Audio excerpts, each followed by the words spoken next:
Hello everyone, and thank you so much for joining us today. I'm Elena Novakovic, and I'm the president of the Warrior Talks Club here at Woodbridge High School, and I'm so honored to present the 5th annual TEDxWoodbridgeHigh event. A big shout out to the Warrior Talks Club and our sponsor this year, the Allergan Foundation. We wouldn't have been able to put out this event without you guys. Though this event might look a little different this year, there is still some amazing talks coming your way, so sit back, grab some popcorn, and enjoy the talks. Our first speaker is a fellow Woodbridge High student. She is Vice President of the Drama Department, the Irvine Community Service Aide for Yacht, and the Director of a nonprofit, Hearts to Heroes. Ladies and gentlemen, Armita Mirkarimi.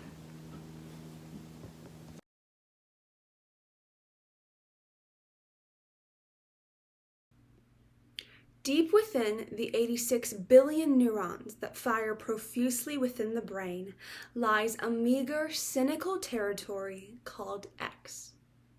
Cramped between the regrets of yesterday and the worries of tomorrow lies nothingness, the unknown. It's like that moment before the big drop on the roller coaster where you're held at the top for what seems like an eternity, probably regretting all of your life decisions. The creaking of the tracks reminds you that the drop will happen at some point, but for now, there is just nothingness. We make sense of this still vacancy by labeling it as fear or excitement or suspense. But at the end of the day, it's nothingness. X, the space between a fulfilled conscience and a troubled soul. X is always haunting us. It whispers tenderly when we ask ourselves, what am I doing with my life? What is this all for? So what? It's terrifying to say out loud, but we don't know. We never know, and that's because of X. The goal is a fulfilled conscience, to be able to go to bed at night feeling complete and accomplished, to have the so what question answered. But X is conveniently blocking the solution, leaving only troubled souls. The people who spend their entire life chasing numbers and trying to crack the code so that X will open its golden gates. The crystal castle of a fulfilled consciousness is awaiting us right behind the barrier of X, but we fall victim to the plans of mediocrity. Desperately trying to get the password right, we chase high GPAs, overwhelm ourselves with extracurriculars, and fantasize about summer vacation. As creatures of habit, we grow comfortable in this routine, and the fulfillment is now the cup of coffee on a Monday morning that helps us get through the day. We are left again with the so what question. English teachers love to ask the so what question, and it has also kept philosophers busy for a while. And most of us hate it when we have to answer this question in essays and class discussions.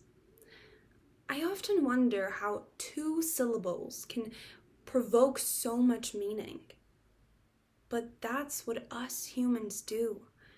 We like to live with intention and stress meaning, making sense of every conversation and justifying every questionable outfit choice. How many times have you replayed a conversation in your head? Or obsess over what could have been if you said or done something different? We do it more often than we expect, whether it's questioning an Instagram post or scrolling through months of text messages to try to read into. It is imprinted in the human DNA. And emphasizing meaning is part of a long list of distractions that make up the rose-colored glasses that overlook X. Among this list includes obsessing over social media followers, comparing the sizes of our houses, and wondering when we can afford to get the new iPhone. X is so vast that we have made it into a villain. We fear the unknown because what if we fail? What if the monsters under the bed do exist? What if it's scary? We ask, so what? In the place of what if, to seem academic and sane rather than hopeless and confused. If we asked what if, then X would get all the power and control because the unknown is being acknowledged. So we try to distract ourselves from it, ignore it, and only take risks that we are comfortable with. I have to be honest, X gets a bad rap. Its frightening nature overpowers its beauty, a spectacular mirage that is only revealed when nothingness is embraced. Instead of doing everything possible to distract from X, let's confront it. Now, I'm definitely not a confrontational person, but I have come face to face with the unknown, letting go of all other distractions that I had bound myself to. I deleted all of my social media for a year, traded my smartphone for a flip phone, and forced myself to live with the unknown. And it was surprisingly magical.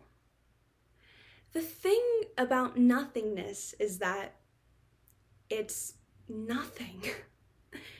X gave me the courage to put aside the arbitrary chase of grades and followers because I could finally escape the crippling fear of failure.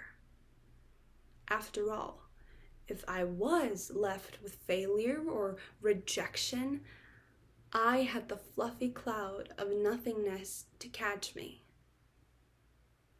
Once we look the crisscross shape right in the eye, everything is placed into perspective, reminding us that our current situation isn't the final destination.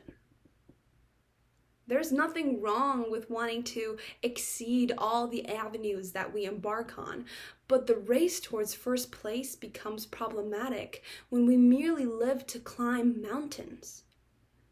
In times of hopeless desperation for that 4.3 GPA or 1600 SAT score, remember that we are climbing a lattice, not a ladder.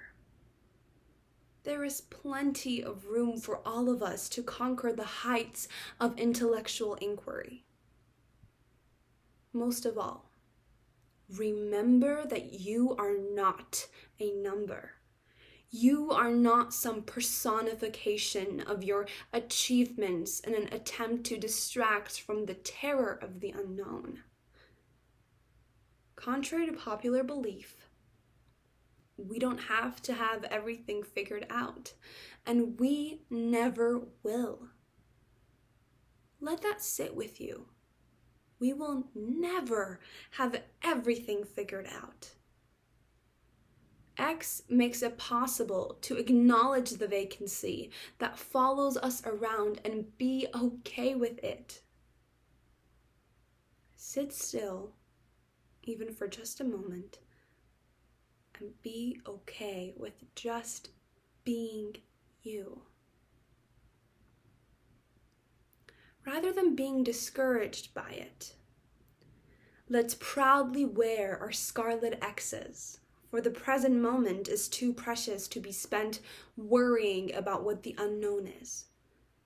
Let us wrap a soft blanket around X, cherish it, be frightened by its beauty, feel its liberation, and thank it for this moment. Because every second spent admiring its crisscross shape is one more moment that we are alive. Breathing in oxygen and breathing out the endless possibilities that life has in store for us. Thank you. Our next speaker is Avijah Scarbrough. Avijah is a journalist, a storyteller, and a TV host for Spectrum News. Today, she'll be interviewed about her previous talk at TEDxUC Irvine, Weird is Beautiful, where she talks about growing up with a weird mom.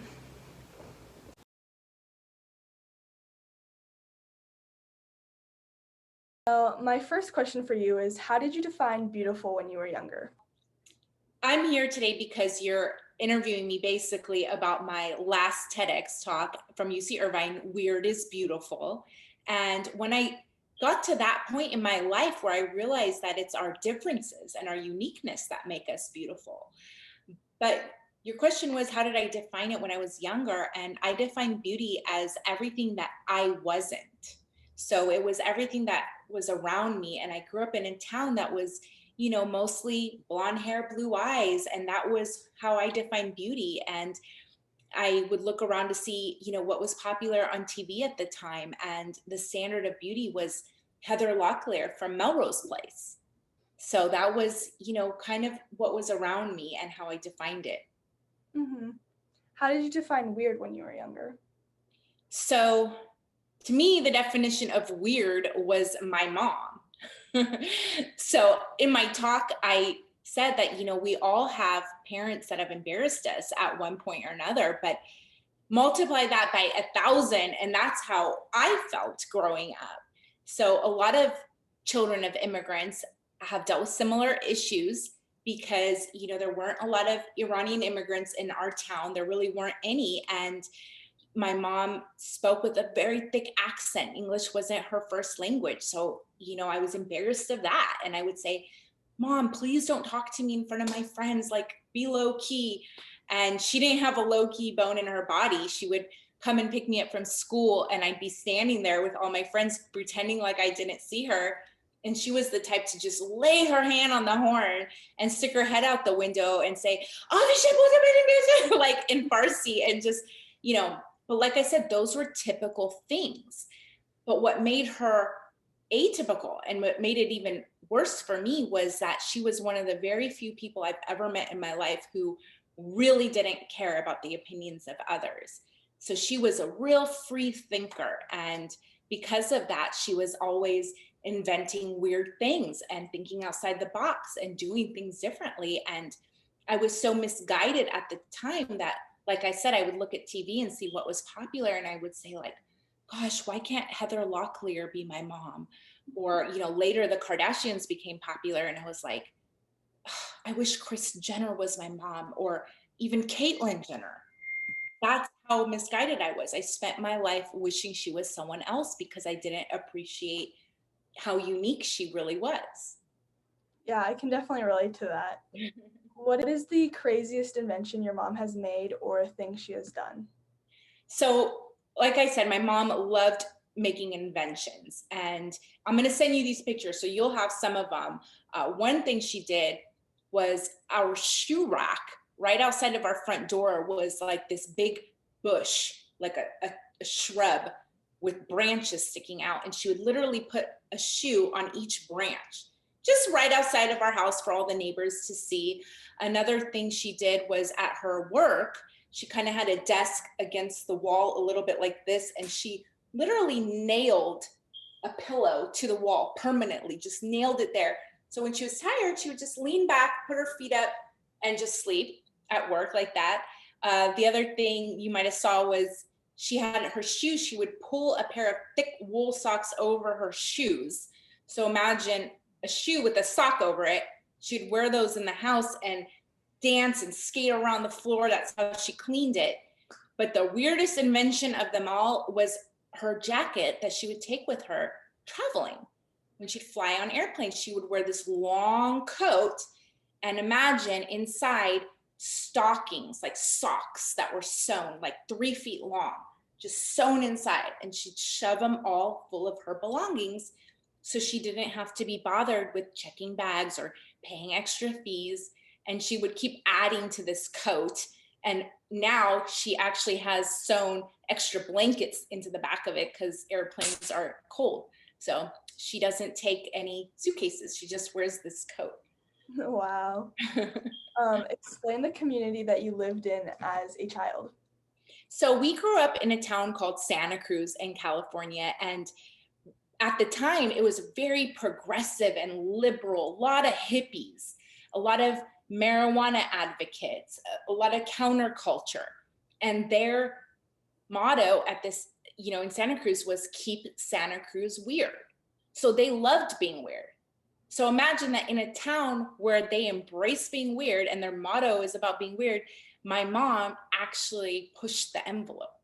So even to those people, she was alarmingly weird because of all her inventions. How did you deal with having a different mom as a kid who just wanted to fit in?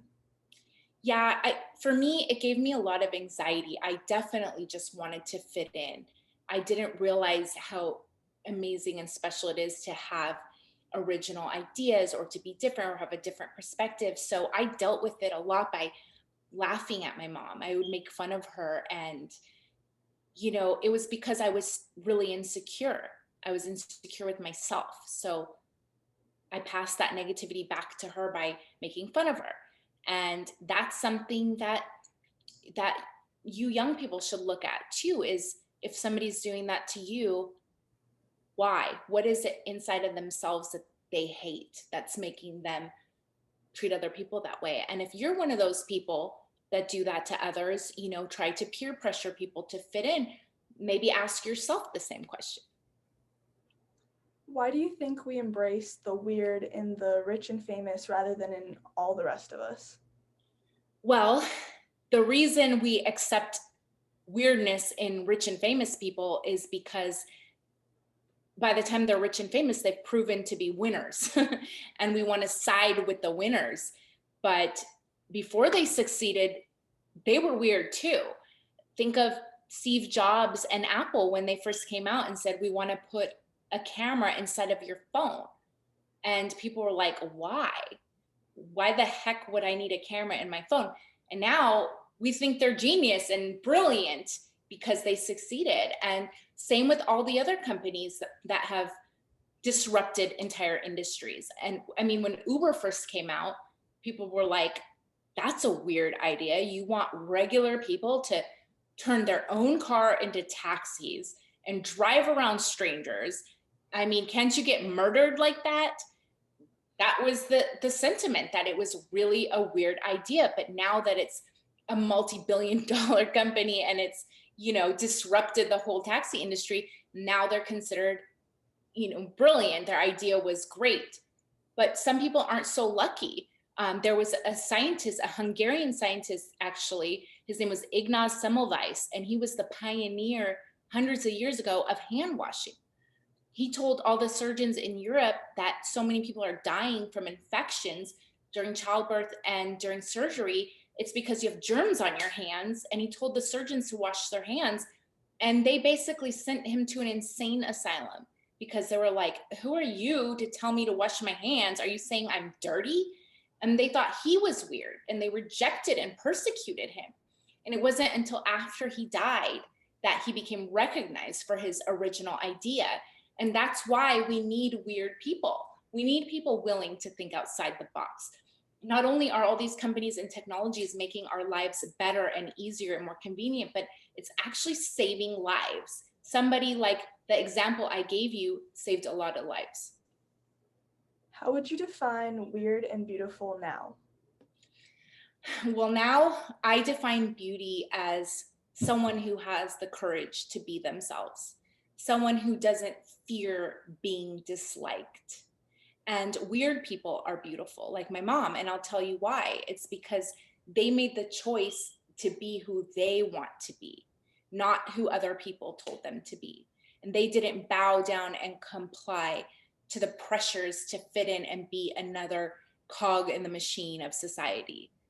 That they have the confidence to be comfortable in their own skin and to be who they want to be. And what's even more beautiful than that are those who are willing to encourage them to be a cheerleader, people who are willing to lift other people up and to put their insecurities at rest and to be a light to other people in this world that can sometimes be dark.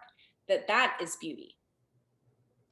That's really wonderful. Is there anything else you'd like to let the audience know? Well, in your lives, you're going to be criticized and rejected. It's just going to happen. It's part of life. It happens to everybody. But don't ever let anyone tell you you can't be who you want to be, especially not yourself. Thank you so much for everything. Thank you. Yes, and feel free to reach out to me and let's keep this conversation going. Sure. Thank you. Mm-hmm. Bye.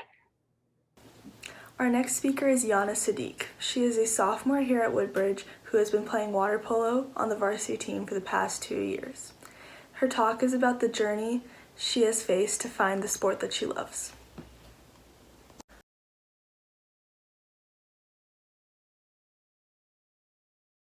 Hey, I'm Yana, a sophomore at Woodbridge. I've been playing water polo for a while, which landed me a spot on the varsity team my freshman year. No applause needed. As much as I love being on this team, and it does have its fair share of inspiring stories, it's more important to talk about how I got here. So when I was about 13, my coach Ed told my club water polo team a story. He once coached this girl, and every Saturday, Coach Ed found her doing ball work in the pool before their 8 a.m. practice. She got there 2 hours earlier, hopped the fence in order to avoid triggering the alarm, and then got in the pool to work by herself. And she did this every Saturday. Her motivation seems touching, but Coach Ed was pretty mad considering she was illegally trespassing. He ended up forgiving her though after she got into Harvard, and now they're besties. He ended the story inspirationally, telling us it's what you do in the dark that makes you better. He meant this both metaphorically and literally. The metaphorical statement is that it's what you do when nobody's looking that makes you a great player. The literal statement was that he was trying to get us more motivated about our Saturday practice time being changed from 2 p.m. to 6 a.m. Yeah, in the dark, as in it's not even light out yet, and we're in the pool. His reasoning, in short, was, oh, this girl voluntarily got up at 6, and that made her better. This can make you guys better. This led me to believe that there was some magical element in getting up early and working out. A harsh reality check when I found out that there is nothing magical about getting in a cold pool during the cold morning. And through 3 years of water polo, 2 of them being championship-winning seasons, I learned that improvement is the furthest possible thing from magical. In the words of Coach Ed, it's what you do in the dark that makes you better. But this poses a little bit of a problem, because when you don't want to spend your free time working on this certain thing, it's really difficult to get better at. That's why being passionate about that certain thing holds so much importance in your ability to improve. This is something I didn't understand for the longest time until I started water polo. Realizing that I was passionate about water polo allowed me to see the difference between when I was not passionate about something. This brings me to my 6 years in synchronized swimming. That's the sport with the girls who wear the flower caps and do the cool motions in the water. I started in 1st grade, which meant that I sort of attached it to my personality as I grew older since I started it so early. And that's one of the reasons I stayed in it for so long. In my 6 years of doing the sport, the only time I was not on the B team was when there weren't enough people to form a B team. If this isn't any indication, I was bad. In my defense, the cards were stacked against me from the start. Naturally, I'm very inflexible, and flexibility is a huge part of the sport. The key word though there is naturally. I never worked very hard to change that because it just didn't feel important to me. I didn't do anything in the dark. I mean, when there was an angry French coach literally sitting on my legs, pushing me to go further into my splits, Well, at first I would think, oh my God, she's gonna break both my legs. But then I would think, this would be a whole lot easier if I just stretched at home. But then when I was at home, I'd think, well, it's enough that a coach was sitting on me. There's no reason I should stretch myself. But that's just the thing. A coach shouldn't have to sit on me, and I shouldn't be relying on them to push me to be better. If I truly wanted to get better, I would have pushed myself.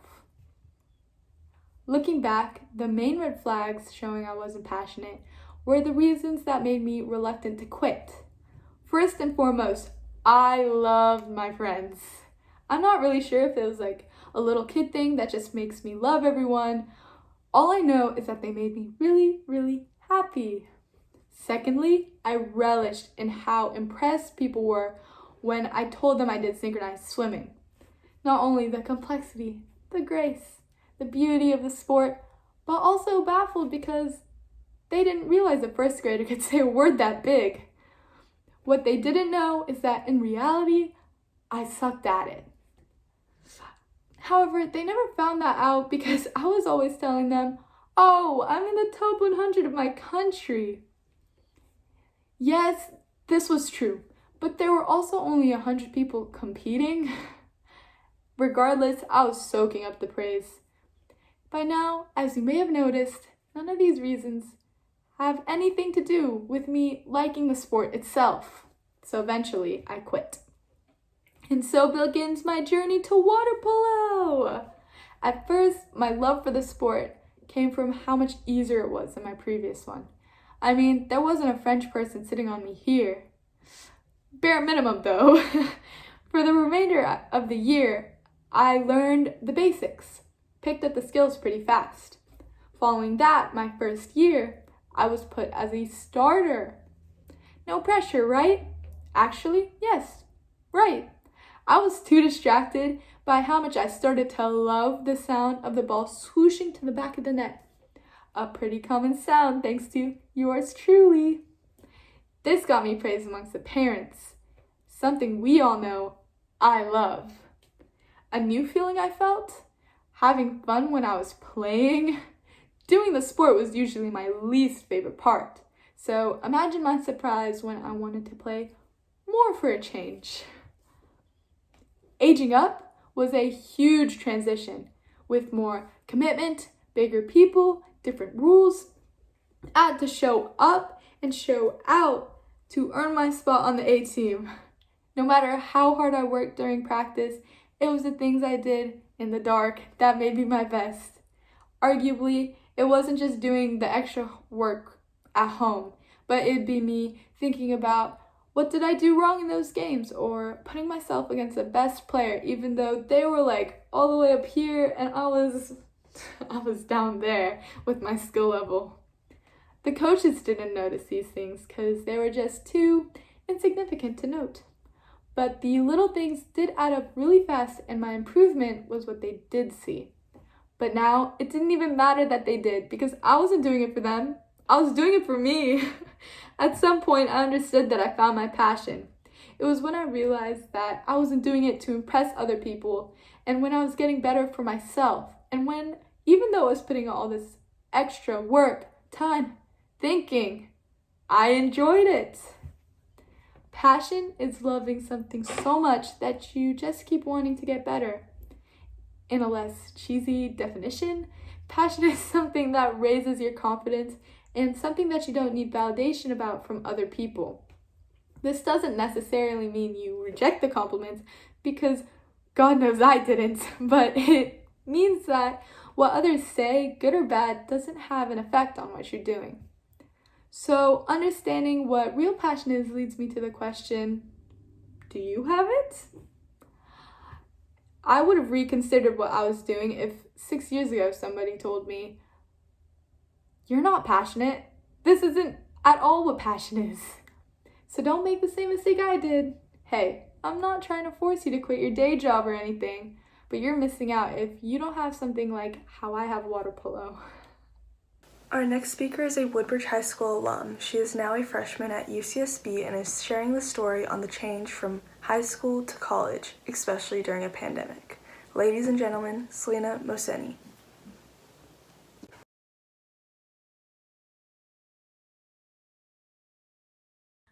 Hi everyone. I wish I was there to see all of your beautiful faces, but I'm so honored to be one of the speakers at this year's TEDx event. I'm Selena Mohseni, and I'm currently finishing up my first quarter here at UCSB. About 2 years ago, I gave a TED Talk on expanding your circle, building up resilience, and stepping out of your comfort zone to truly live a fulfilling and happy life that you're satisfied with. And I really lived by those words in all my weeks to come. I wanted to wake up every day and try something new, to build my circle, to expand it, and truly step out of my comfort zone. But since this new pandemic and my college life, I feel like I've not only lied to myself, but I've lied to you guys about how stepping out of your comfort zone has its hardships. What I felt through during this pandemic is all my weeks have started to look exactly the same. I followed the same routine and I had just turned on autopilot. I was doing the same thing every single day. Wake up, hit snooze 5 more times, and get up and just go through my routine in the same space. So, although the residence halls were closed on my campus this year, I decided to rent an apartment to get out of this routine, to really truly experience discomfort in a way I've never experienced it before. Because the worst thing that could happen to humans had happened to me. I had become comfortable with my life here, and I really needed to kick things up and start new.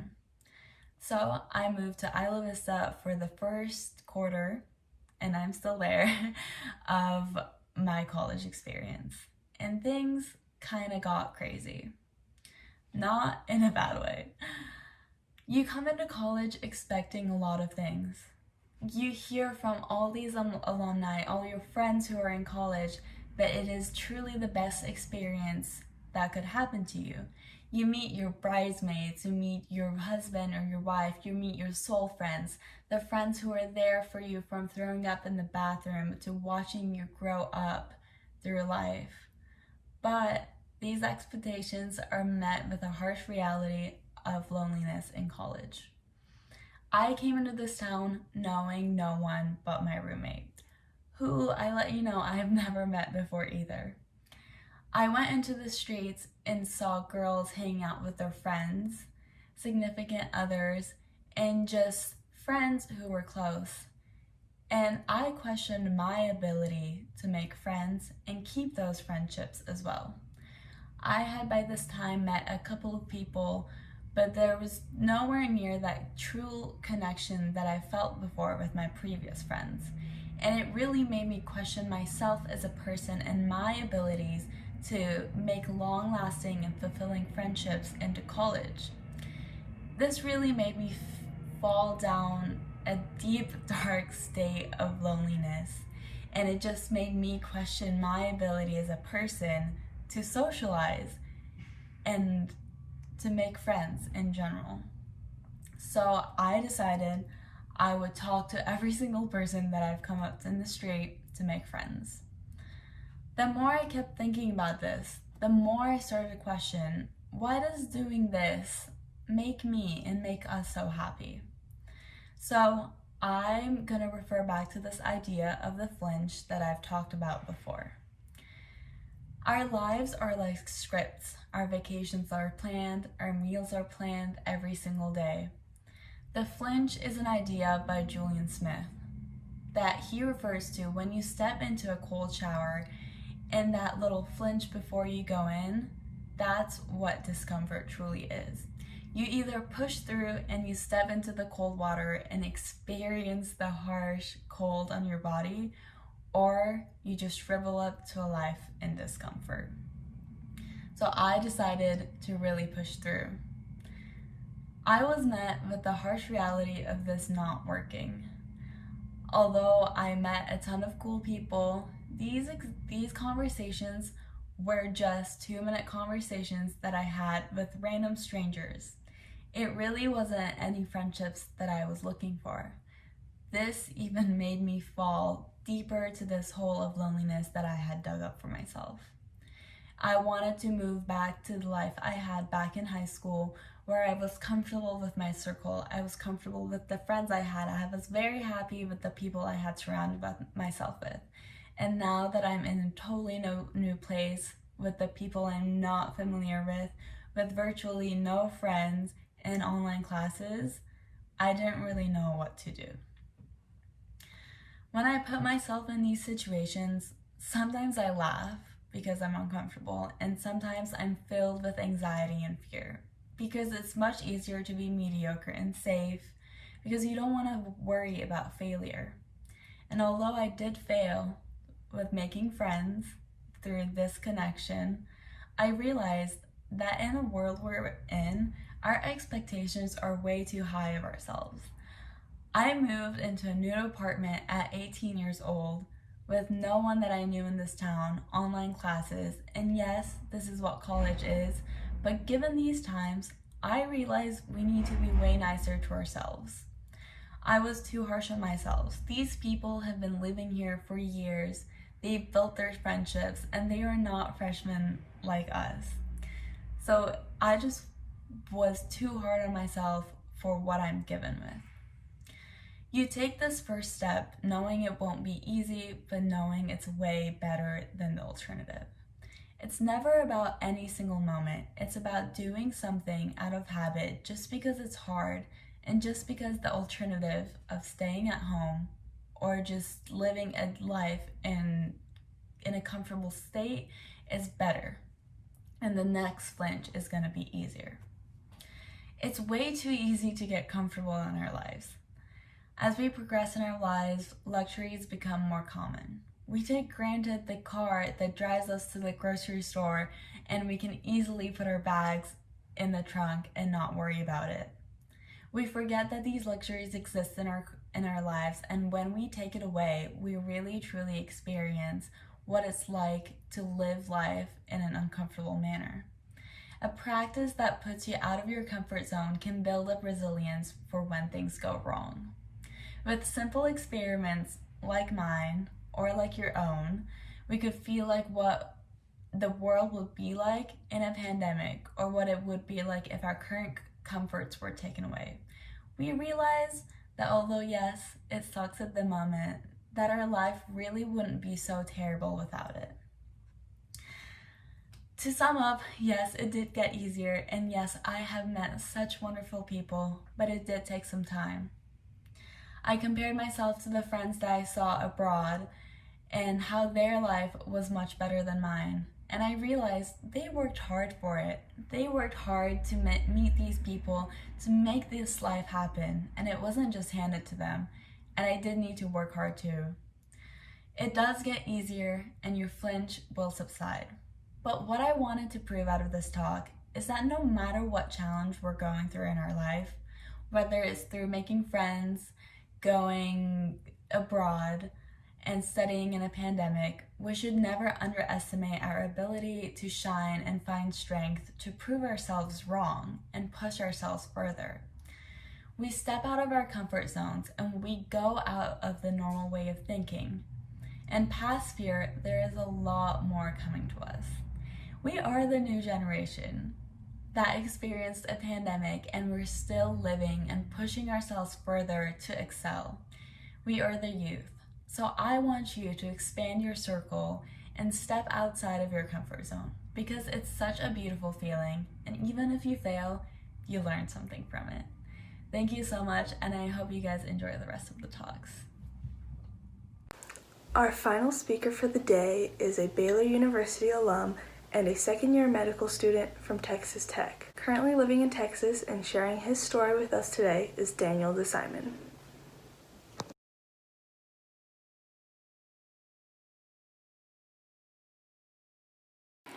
Hello everyone, thank you for tuning in today.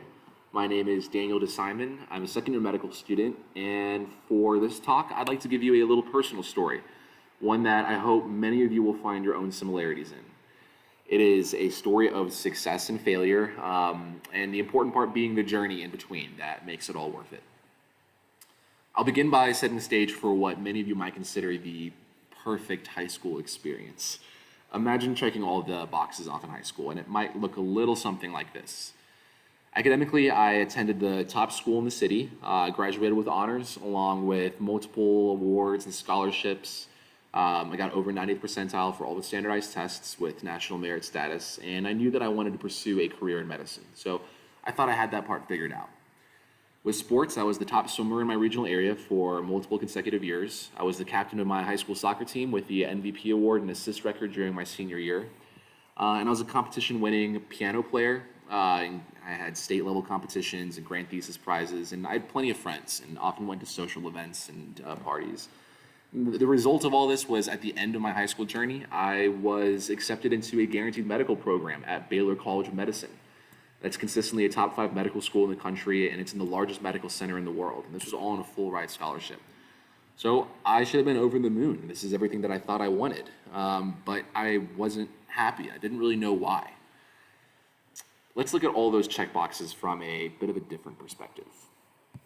Academically, I definitely felt very pressured towards what a preconceived idea of a successful career was. I was surrounded by a very stressful environment and wasn't really capable of perceiving and processing failure. I hated swim practice every day. Sometimes it was twice a day, and it was often very, very early in the morning. It was very overwhelming, and that combo of multiple sports every day at such a high level put a lot of stress on my body. I tore my knee and ankle playing soccer with countless other injuries from not allowing my body the rest it ever really needed to recover. I was losing my inner compass, and I was not representing the best version of myself at social events. I was failing to be a good friend to those who were closest to me. Really, I was constantly worried about what needed to be achieved next, and I was never appreciating the presence of each moment and accomplishment. I was exhausted, but I didn't even realize any of this. I had so greatly built up the idea of who I thought I was supposed to be that it had blinded me to the fact that I was drowning under all this pressure. Here's where it all led me. I moved to Texas when I went to college, and through this, I left my family for the first time. This new freedom had also removed the safety net that had prevented my inevitable collapse earlier, and my actions reflected a lost soul that was desperately trying to find its purpose. I slowly lost consideration for my grades and surrounded myself with people that didn't reflect the same values that I was raised by. Still, I was clueless to all this. I thought I was having a fun and living life, but that hole I felt deep down was growing larger day by day. I think we can all see where this is going. After enough neglect of my academics, and despite numerous warnings from my school, my guaranteed medical spot was revoked.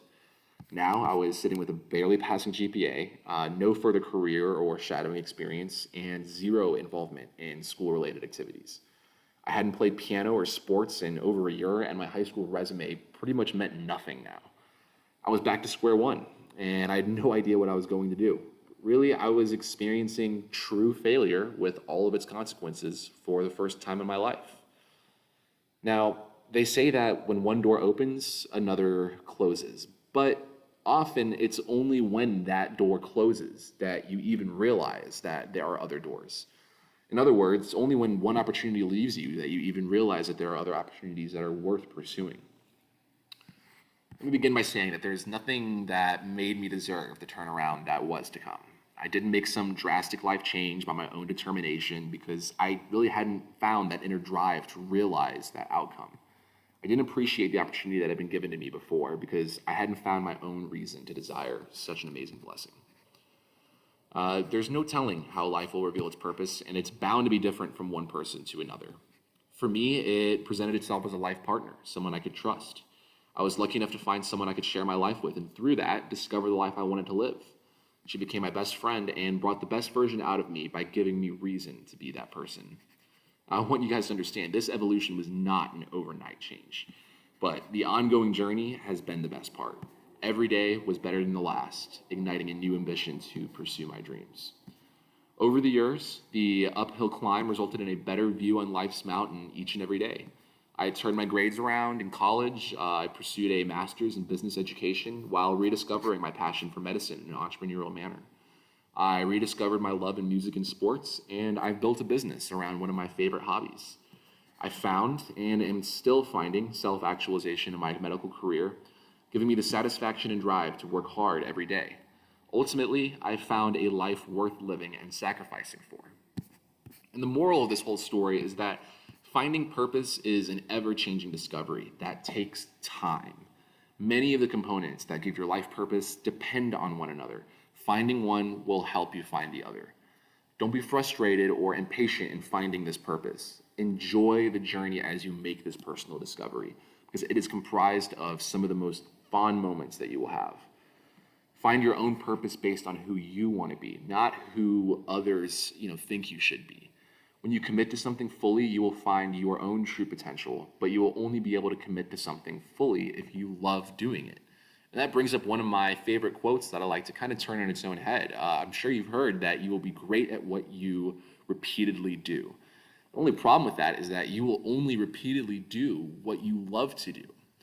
Dedication is not something that has to be a chore. Working towards a goal that you truly desire, that's the highest form of human satisfaction. Know your purpose and what its limit is. There is nothing more rewarding than discovering who you want to be and being good at that. There's nothing wrong with, finding this definition as it changes, as life twists and turns, and that really gives opportunity for a life that's full of satisfaction and personal achievements along the way, whatever that might mean for you. I really want to say thank you for all of you for coming to today and listening to my story. My hope is that you can find congruence between my story and yours. Everything and everyone has their own version of struggles and success, and I hope hearing this one helps you find the mindset to be the best version of who you are, whatever that might be for you. Thank you. Thank you so much for tuning in today. I hope you enjoyed the talks. Thank you so much to the speakers for putting in all the time and effort that they did to come up with these amazing talks. And if you're interested in joining the Warrior Talks Club, you can follow us on Instagram at TEDxWoodbridgeHigh and join the Remind. I hope you guys have a good day, and I'll see you later.